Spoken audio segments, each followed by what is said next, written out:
तो हमारा अगला टॉपिक रहेगा सीबीटी एग्जाम में है, मेन में।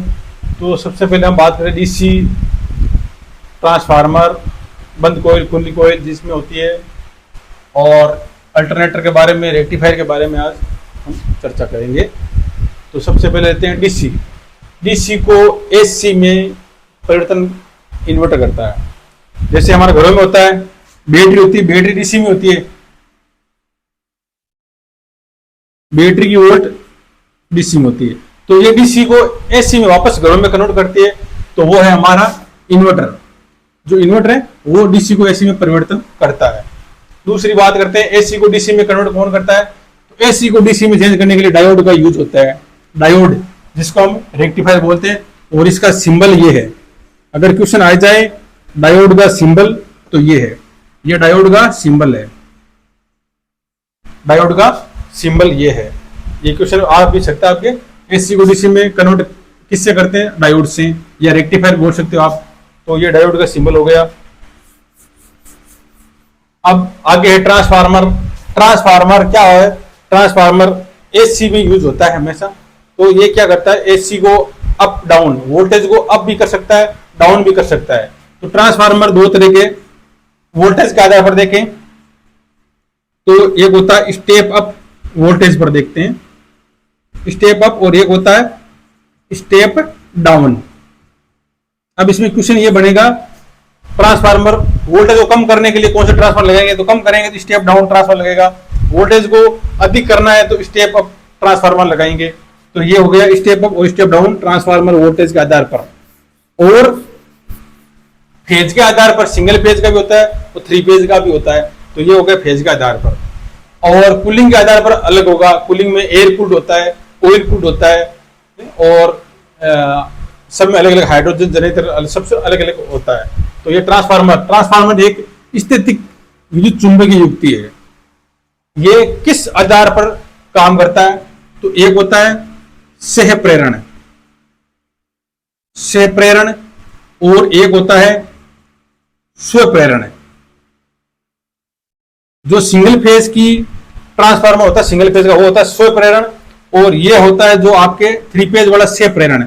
इसमें सह प्रेरण में क्या होता है? इसमें वाइंडिंग होती है अलग, पृथक होती है, प्राइमरी और सेकेंडरी होती है अलग। तो ये इसमें अगर एसी वोल्ट देंगे तो ये इसका प्रेरणा लेके चुंबक के द्वारा ये इसमें वोल्टेज कन्वर्ट हो जाएगी। तो ये हो गया स्वप्रेरण ट्रांसफार्मर में। इसमें 2 वाइंडिंग होती है, प्राइमरी और एक होती है सेकेंडरी। अब स्वप्रेरण की बात करते हैं तो स्वप्रेरण में सिंगल फेज की आती है ना, जिसको ढोलकी बोलते हैं ट्रांसफार्मर, उसमें एक वाइंडिंग होती है। इसमें ओनली फॉर एक वाइंडिंग होती है, जिसमें से यहां पर 11,000 वोल्ट आ रही है समझ लो एसी, और यहां से ये अर्थिंग का भी, और ये आपके फेज का, और यहां से आपके इसमें न्यूट्रल चलेगा। ये हो गया स्वप्रेरण। स्व का मतलब अपने आप प्रेरित होती है, उसको स्वप्रेरण बोलते हैं। और जो एक वाइंडिंग से दूसरी वाइंडिंग में कन्वर्ट वाइंडिंग जो वोल्टेज होती है वो होती है स्वप्रेरण। तो ये हो गया ट्रांसफार्मर का आपके। अब ट्रांसफार्मर की रेटिंग केवीए में होती है। ट्रांसफार्मर की रेटिंग होती है आपके केवीए, किलोवोल्ट एम्पियर। अब अगर डीसी बात करें तो केडब्ल्यू ये होता है डीसी में। ये एसी की ट्रांसफार्मर है तो इसको केवीए, और अगर डीसी में मोटर है, वो जनरेटर, वो केडब्ल्यू में होता है। और मोटर करें तो एसपी में आती है। और इनकी वाइंडिंग 3 फेज की वाइंडिंग होती है, वो होती है स्टार और डेल्टा में। डेल्टा में भी करते हैं, जैसे प्राइमरी डेल्टा, सेकेंडरी डेल्टा। ये अधिक वोल्ट, अधिक एम्पियर के लिए करते हैं डेल्टा। स्टार में भी करते हैं। स्टार डेल्टा में भी कनेक्शन होता है इसका, ये 3 फेज में है, और डेल्टा स्टार में भी कनेक्शन होता है। तो इनमें कनेक्शन की बात करते हैं तो डेल्टा स्टार कनेक्शन होता है। अगला लेते हैं वाइंडिंग कनेक्शन हो गया। अब इसमें क्या होता है, जो डीसी मशीन होती है उनमें बंद कोयल, डीसी मशीनों में हमेशा बंद कोयल वाइंडिंग होती है। तो बंद कोयल वाइंडिंग डीसी मशीनों में, खुली कोयल वाइंडिंग है तो एसी मशीनों में। एसी मशीनों में क्या होता है, खुली वाइंडिंग होती है। तो आगे करते हैं डीसी जनरेटर। जो अल्टरनेट होता है वो एसी उत्पन्न करता है।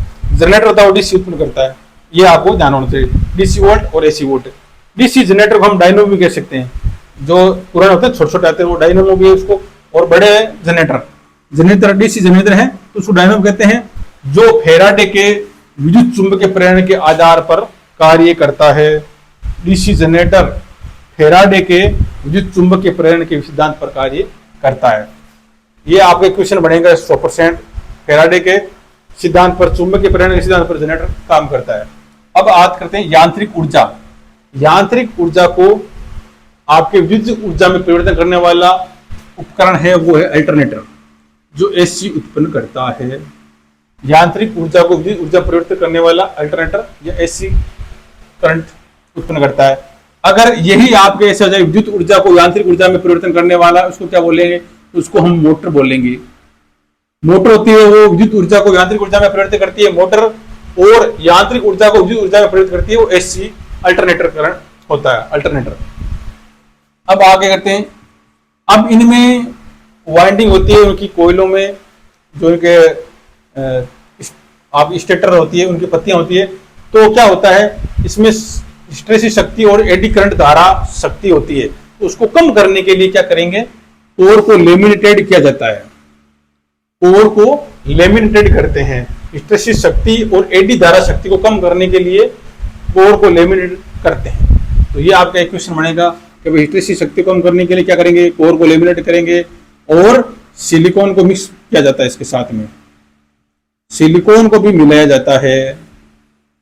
ये आगे हिस्टैरिसीस शक्ति एडी धारा इसमें और होते हैं, भंवर शक्ति धारा होती है, सिलिकॉन मिला कम किया जाता है लेमिनेट करके। अब है बात कार्बन। कार्बन अल्टरनेटर या आप जनरेटर बोल सकते हैं। उसके ऊपर क्या होता है?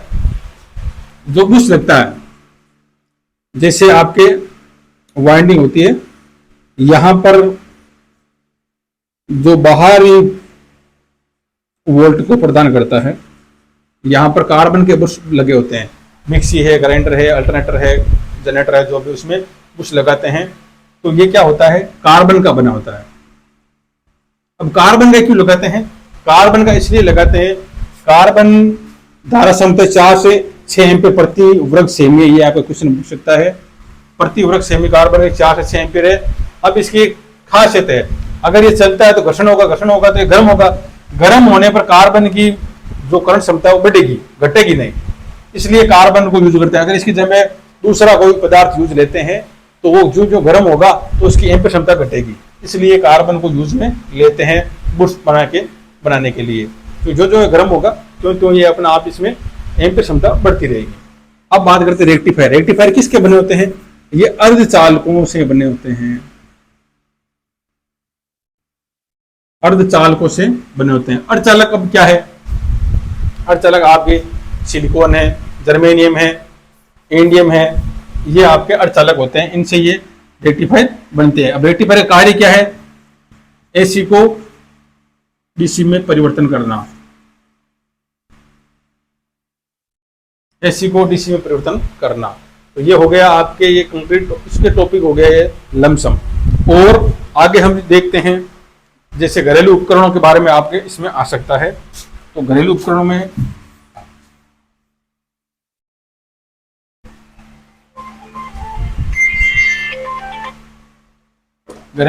में देखते हैं, सबसे पहले करते हैं सीलिंग फैन। ये कौन सी मोटर है? ये है स्थायी कैपेसिटर मोटर या परमानेंट कैपेसिटर मोटर बोल सकते हैं इसको। अब इसमें हानियां या खराबी क्या होती है?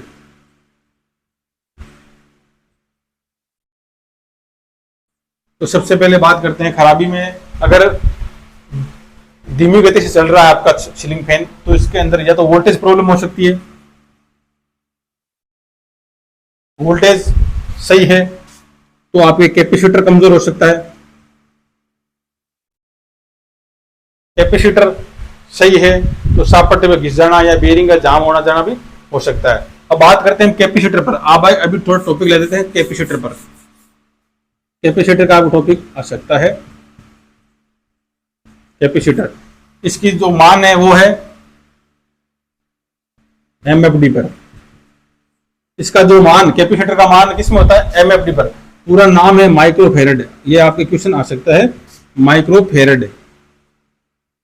कैपेसिटर का मान होता है एमएफडी पर और इसका पूरा नाम है माइक्रोफेरेड। अगर हम बात करते हैं समांतर में जोड़ने का तरीका, अगर कैपेसिटर को समांतर में जोड़ते हैं, जैसे समझ लो 2.5 एमएफडी का कैपेसिटर है, एक आपके 3.5 एमएफडी का कैपेसिटर है, एक आपके 5 एमएफडी का कैपेसिटर है। इनको अगर समांतर में जोड़ेंगे तो इनकी कुल वैल्यू कितनी होगी? इनकी कुल वैल्यू होगी आपके 2.5, 3.5 कितने हो गए?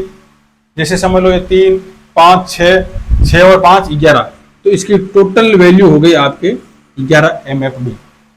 अगर इसी को हम श्रेणी में जोड़ें, श्रेणी क्रम में जोड़ते हैं, तो श्रेणी में इनका कम हो जाएगा। जैसे हमने जोड़ा है 50 एमएफडी का और एक जोड़ा है 50 एमएफडी का।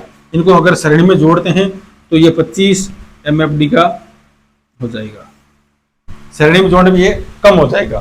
तो अगर हम यही है कैपेसिटर को श्रेणी और समांतर में जोड़ने का तरीका, श्रेणी में घटेगा, समांतर में बढ़ेगा। तो ये आपके सीधा सा है जोड़ने का तरीका कैपेसिटर। कैपेसिटर का यूज क्यों करते हैं? एक तो आपके मोटर के अंदर टॉर्क उत्पन्न करने के लिए, मोटर में टॉर्क उत्पन्न करने के लिए। अगर ये क्वेश्चन आ जाए कैपेसिटर का यूज क्यों करते हैं मोटर में, एक तो होता है टॉर्क उत्पन्न करने के लिए, दूसरा है आपके एक फेज को टू फेज में कन्वर्ट करने के लिए। तो ये हो गया आपके कैपेसिटर का प्रयोग। तो ये आज का हो गया टॉपिक आपके जो एग्जाम है उनके बारे में।